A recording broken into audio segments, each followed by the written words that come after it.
It's a little late for tears, isn't it, Barbara? Even though you didn't know it was going to happen today, you've still had your whole life to prepare for it. Of course, you've gotten into the habit of not being prepared. And now it's a little late, isn't it?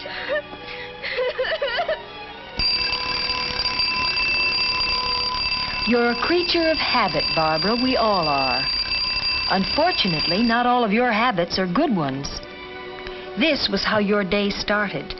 Started wrong.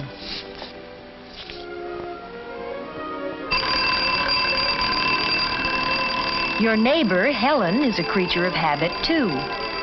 But she got up when the alarm went off. Because, Barbara, that's what she really had in mind when she said it.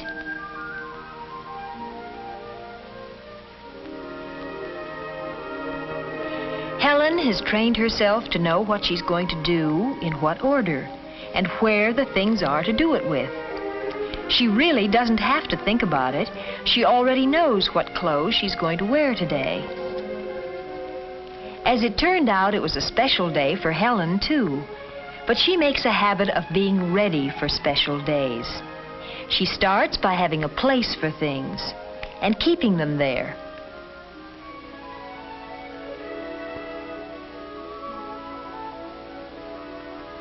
She uses taste in selecting her clothes. But more than that, she keeps them clean and mended. And she's able to match the right skirt with the right sweater.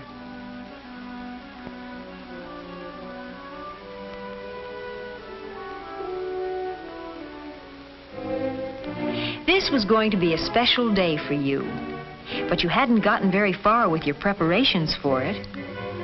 Was your whole family asleep? No, your mother was up. Had been for an hour.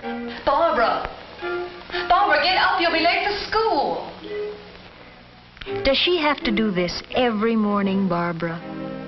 Barbara, do you hear me? If your mother stopped acting like a second alarm clock for even one day, you'd probably think it was a dirty... Pete's sake, I hear you. I'm up. You didn't seem at all appreciative. Even if you're not really well-mannered, you could make a habit of being civil.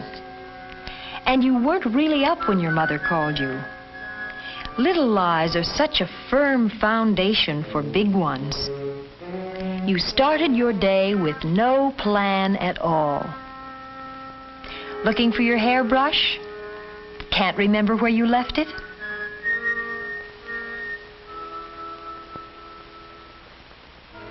You forgot other important things today.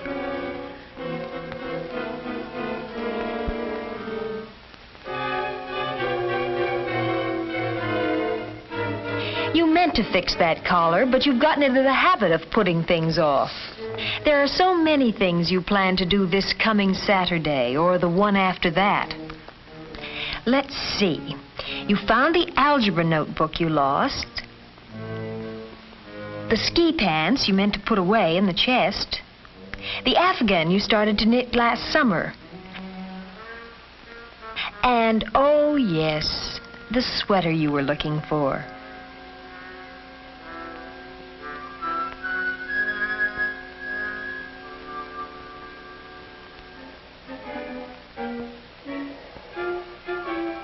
You decided to cover the spots on your sweater with a scarf. You often do that. But you can't forget that the spots are there. If you had a habit plan for your mornings, you might get off to a decent start someday. Helen has a habit plan, and it includes a healthy breakfast and a pleasant word with her parents. All three always enjoyed Mr. Elliott's comments on the news. It was time to get started for office and school. Helen's dad would drop her on the way downtown. And who could ask for a nicer way to go to school?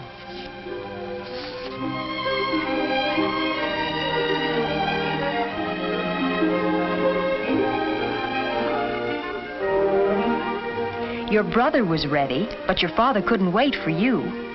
Or you could have driven to school with him. He used to enjoy that drive, too.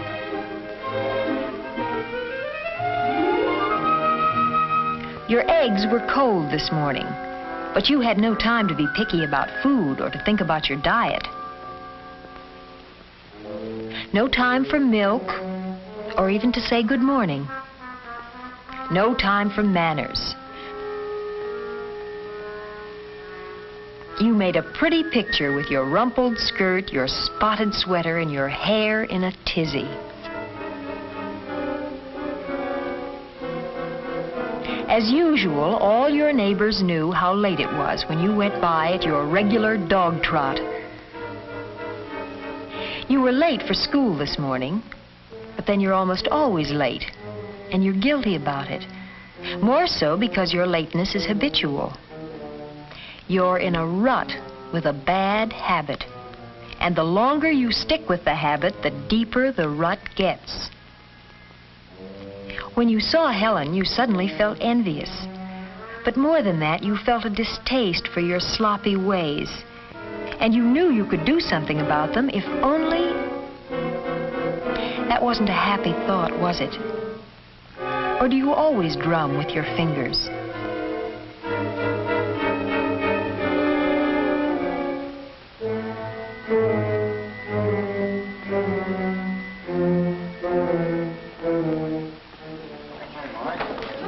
You were just chatting away with Helen when it happened, when the day suddenly turned into something special.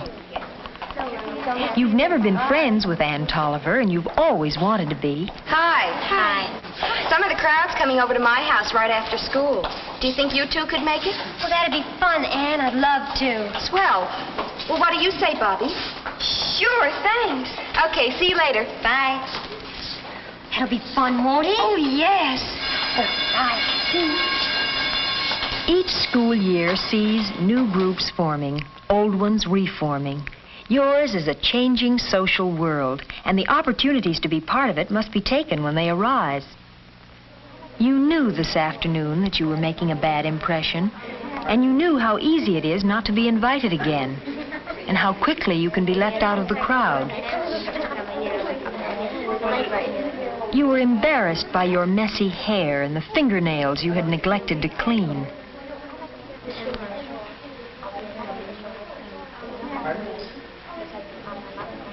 You worried about the spots on your sweater, Barbara. But what really showed up were your habits. You didn't find it very pleasant comparing yourself with the others. What? I said, what do you think?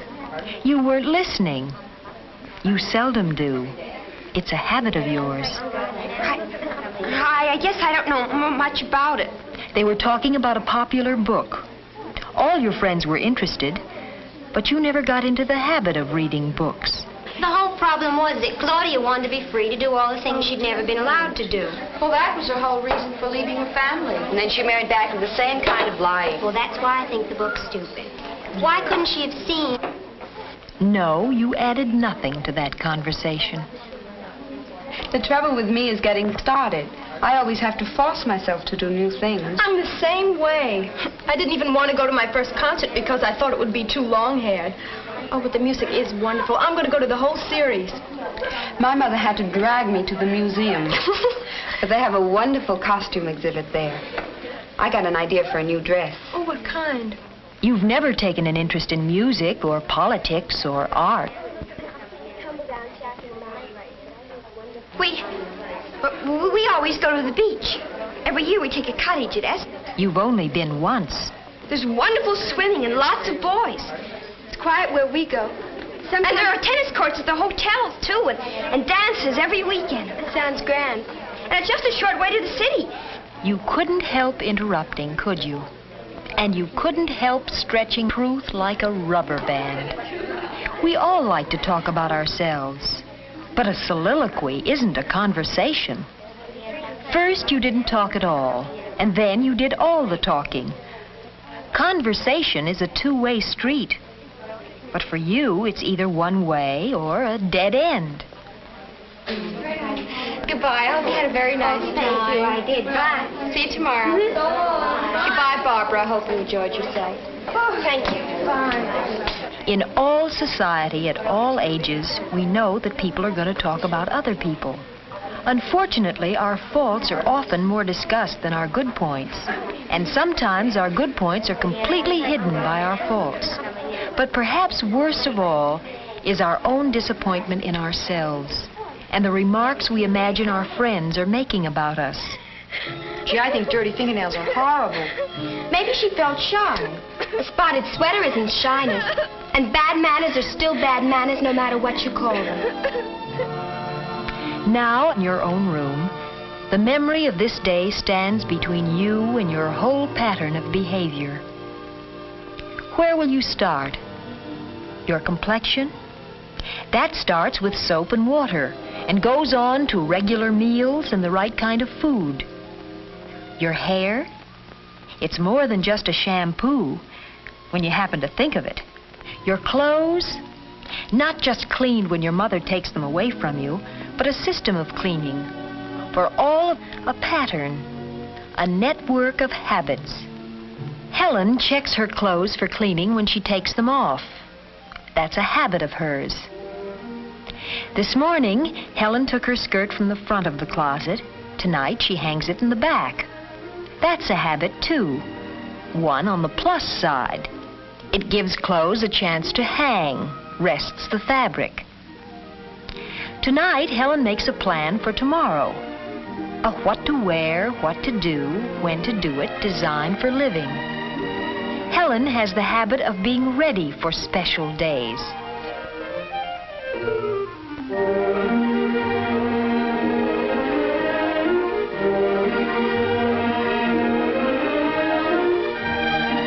Good habits save time and energy and give us greater freedom to do those extra things we want to do.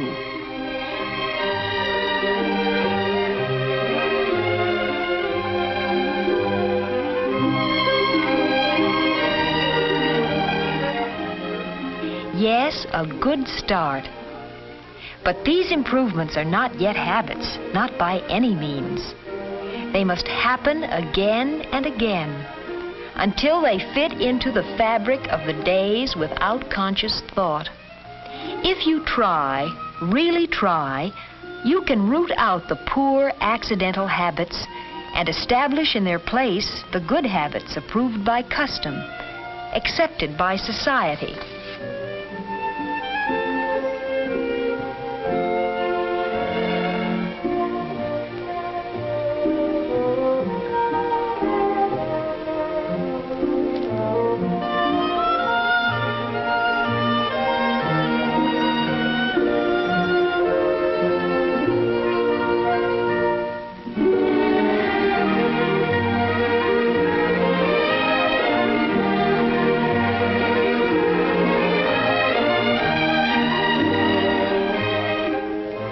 Across the street, Helen's light goes out. Reasonable hours are part of her pattern. And you, Barbara? Well, you've had a hard day. But staying awake to think about it won't help it any. Go to bed early for a change. Give yourself a good start on a new day.